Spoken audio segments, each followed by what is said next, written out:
Salut tout le monde, c'est Isaac Racing. Aujourd'hui on se retrouve pour la première review de l'année en WWE, exactement. Première review de l'année en WWE et review du premier show de l'année. Attention.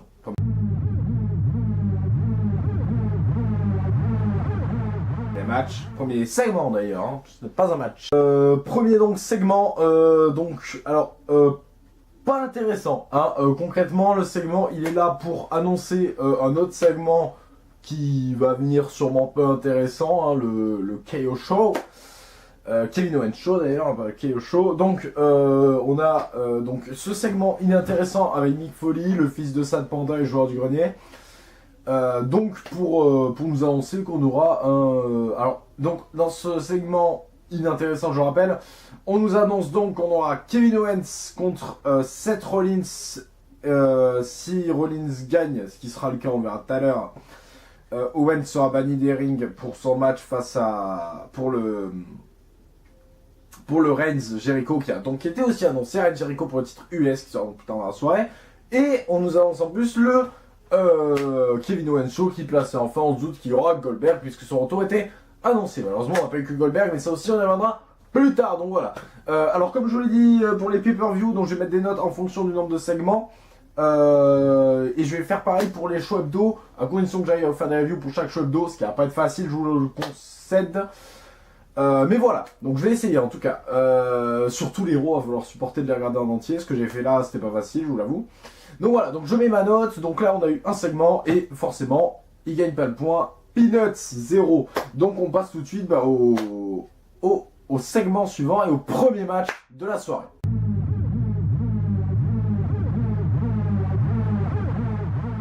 Match donc entre Rollins et Kevin Owens, match avec une stipulation nulle, avancé dans le segment nul, avec une fin tout aussi nulle. Cela dit, le match c'est quand même assez divertissant, je trouvais que c'est quand même un bon match pour Raw, donc voilà, pour Raw c'est quand même cool.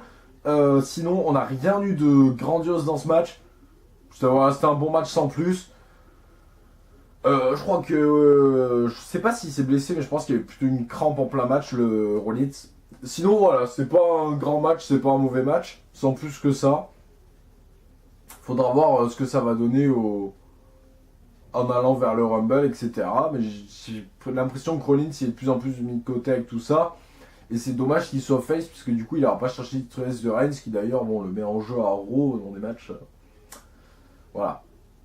Bref, voilà, donc le point je le mets, je suis sympa avec Raw. J'accorde le point, ça fait 1 sur 2. Donc voilà, donc c'est plutôt cool quand même, je suis sympatoche. Et on va passer tout de suite au segment suivant. Et au passage, comme d'habitude, je vous invite à donner votre avis dans les commentaires suivants.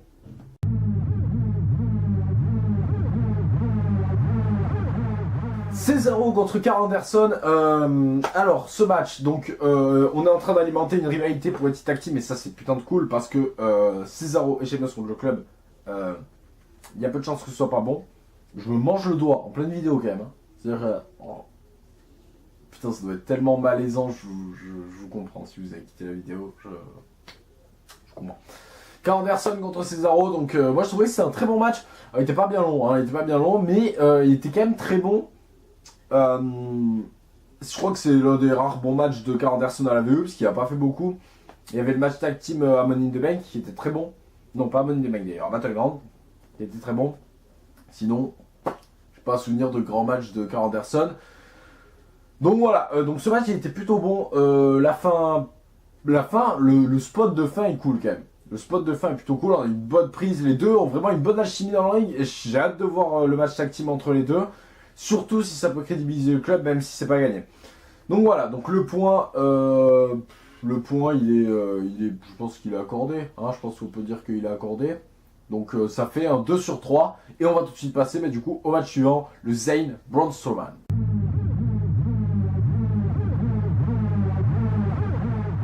Sami Zayn Braun Strowman donc en last man standing match. Alors le match moi il est super bon. Donc ça c'est un peu le truc choquant du show. Donc très bon match, mais alors faut m'expliquer pourquoi ils ont pas fait ça en Roadblock du coup. Parce que Roadblock c'était nul en fait, c'est de la merde. Et là en gros ils font un meilleur match qu'un Roadblock. Donc voilà, donc là je pose la question ouvertement, pourquoi ils ont pas fait ça à Roadblock, hein, histoire qu'on ait au moins un bon match à Roadblock, parce qu'il n'y en a pas eu beaucoup, c'était le match tag team. Donc, Sami Zayn, donc il perd le match, ça paraissait logique, ils sont en train de mettre over Braun, donc si Zayn gagne, je comprends pas, j'espère juste qu'ils vont pas nous faire une storyline du genre Zayn est blessé parce que ça serait nul. Sinon voilà, le match en son ensemble il est quand même très très bon. C'est tort de voir mon match de Braun Strowman et c'est contre Sami Zayn en la semaine standing, j'ai peur que face à quelqu'un d'autre ça le fasse pas, donc ne me mettez pas 100 main event de Mania s'il vous plaît, pas 100 main event de Mania, je pense que je vais crever sinon. Donc voilà, on va passer au segment suivant, et bien sûr le point est accordé, ça paraît logique, on est à 3 sur 4 je crois, oui 3 sur 4, donc on va passer au segment suivant tout de suite.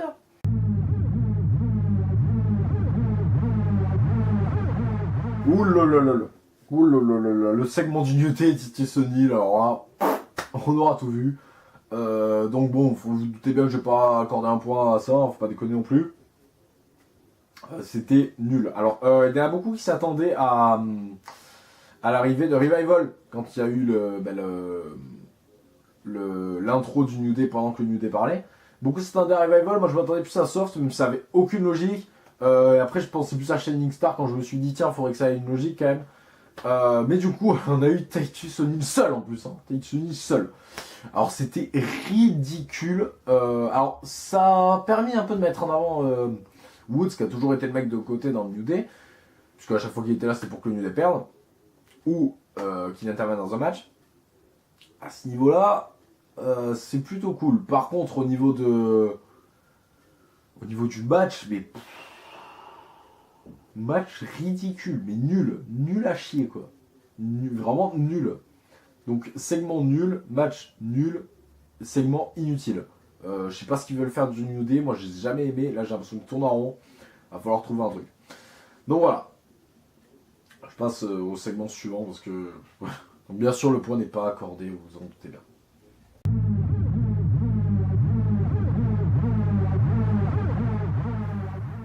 Jericho contre Roman Reigns pour le titre des États-Unis, du coup, avec intervention interdite de Kevin Owens. Donc, du coup, forcément, ça n'est pas arrivé. Alors, le match, il est plutôt bon, mais quand même, bon, déjà, ça fait très plaisir d'avoir un match pour le titre US à Raw qui dure pas 5 minutes ou qui est pas un squash quoi. Donc, du coup, déjà pour ça, j'accorde le point, bien sûr. Par contre, interdit de faire un match pareil. Hein. Je veux dire, il y a des prises, elles sont hyper mal vendues. Il y a un ou deux botches. Reigns, faut qu'il se calme, c'est sûr qu'il va se blesser à un moment. J'ai l'impression, je me rappelle un collègue youtubeur, enfin bref. J'ai l'impression qu'il va se blesser à chaque chute, donc ça c'est chaud. Et voilà, donc j'ai un peu. Il y a quand même beaucoup de points négatifs sur ce match. Après, voilà, c'est vrai que ça fait plaisir d'avoir un match pour le titre US, ça fait plaisir d'avoir Jericho dans un match pour le titre US, même s'il n'y a absolument pas besoin, les gens qui se plaignent que Jericho perde, bah, c'est logique, il fallait plutôt se plaindre qu'il gagne à Mania.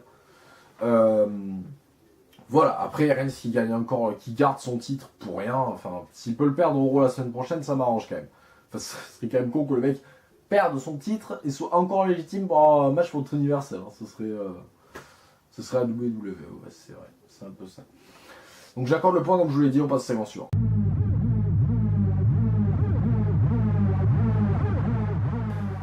TJ Perkins contre Brian Ring, donc le match Cruiserweight, les gars. Mais j'en ai sauté un ou quoi? Ah oui, j'ai complètement sauté un match. Quelle déception, je me déçois de moi-même. Je vais le faire juste après du coup. De toute façon, le match, je n'avais pas accordé de points d'ailleurs. Je vais le faire maintenant. Allez, on enchaîne, on fait les deux Cruiserweight en même temps, parce que de toute façon, c'est le même avis pour les deux. Les matchs sont plutôt cool, mais alors, le temps du match, 0. Kenrick, Perkins, j'ai l'impression, je sais pas pourquoi ce match était là. Et pour Drew Gulak contre Cedric Alexander, le segment backstage, il est ridicule, Noandar, poubelle. La construction du match, elle est pas top au niveau du booking avec les interventions, etc. Donc voilà, les 2 points n'y sont bien sûr pas. On est à 4 points sur 8 parce que voilà, il n'y a pas. Y a rien à dire. Voilà, je m'excuse d'avoir sauté le match Alexander Gulak qui était à sommet de cette division Cruiserweight. Voilà, match suivant.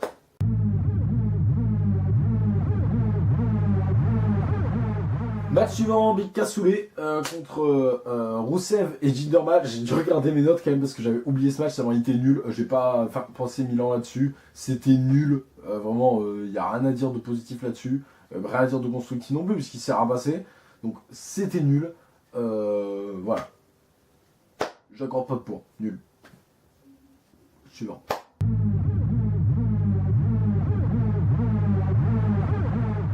Là, suivant, pareil. Bayley, Nia Jax. Alors là, tu prends les deux meufs que je déteste le plus dans le roster féminin de Raw. Les deux meufs que je déteste le plus dans le roster féminin, tu les fais s'affronter et la vainqueur est Charles numéro 1 en titre. Alors le match il était nul à chier, hein, vraiment nul. La fin est complètement bullshit. Sacha qui intervient, ça distrait Nia Jax alors qu'elle fait juste son entrée, même pas, elle est encore sur le stage et ça distrait Nia Jax. Et donc l'autre, elle fait une belly to belly, du haut de la deuxième corde, je crois, si je dis pas de conneries, sur Nia Jax et c'est absolument nul à chier. Et ça finit là-dessus, voilà. C'est Bayley Challenge numéro titre. Bon, c'était prévisible, mais ça fait chier quand même. Hein. Donc au Rumble, on aura cette merde. Déception totale. Voilà, je pense qu'on peut passer au segment suivant.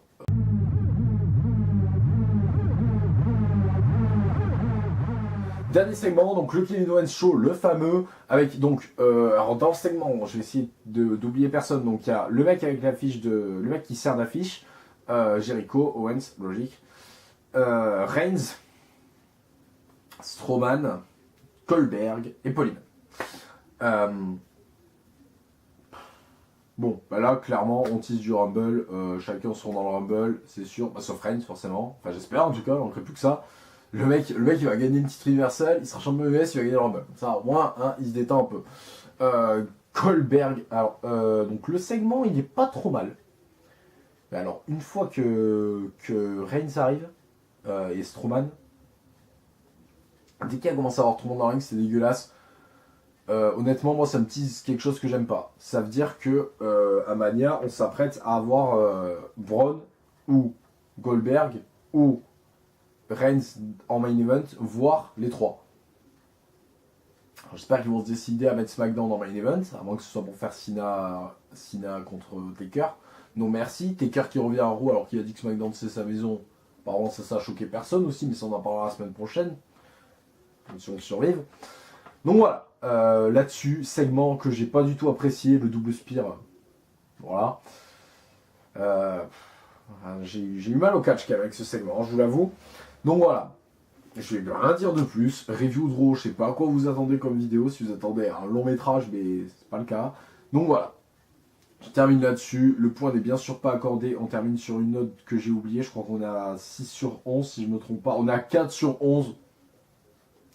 4 sur 11, j'ai pas besoin de préciser que c'est pas la moyenne. Hein.